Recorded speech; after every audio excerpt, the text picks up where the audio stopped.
of things you should invest in as a business owner.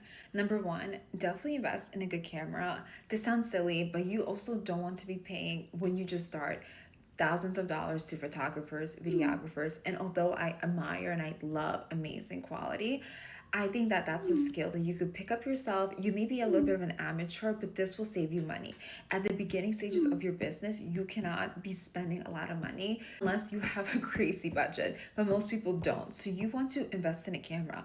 This is like $600, but if you were to hire a photographer, that would cost a session. So until you're there where you can actually spend that money on a photographer and not think about it, I would say invest in a great camera, take pictures of your products, take pictures of your services. You have to get your stuff out there. Number two, invest in a good accounting system. I use QuickBooks.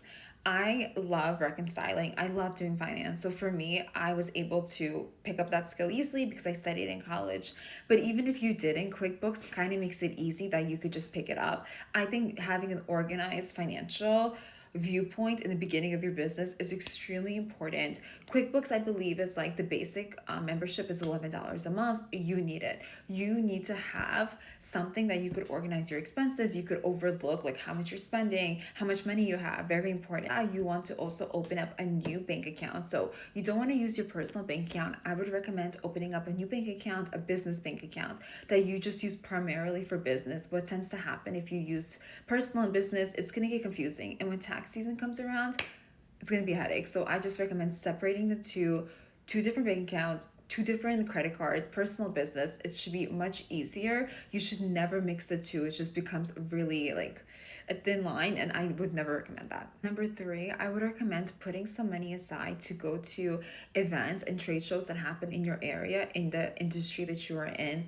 It's very important, and I will literally die on this hill to network with other people in the industry or to just meet other people that could inspire you, teach you something that you could, maybe get clients from. It's so important, especially being in the beauty field.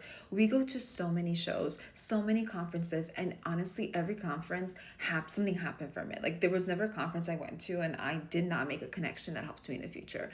It is so important that I cannot even believe.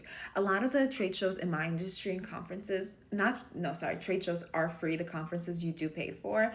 So I would say put a budget aside for this because this will help you. This is something that's very important, and be sure to spend your money wisely. Don't just go to every trade show, kind of pick and choose what you want to go to, and make sure you have an agenda. When you go to these shows, it's important to have like some type of goal for yourself. Like I'm going to take 30 business cards and I have to give all of them out. Go in with some type of goal because then it gets overwhelming. I mean, these shows sometimes are like a lot of people, so go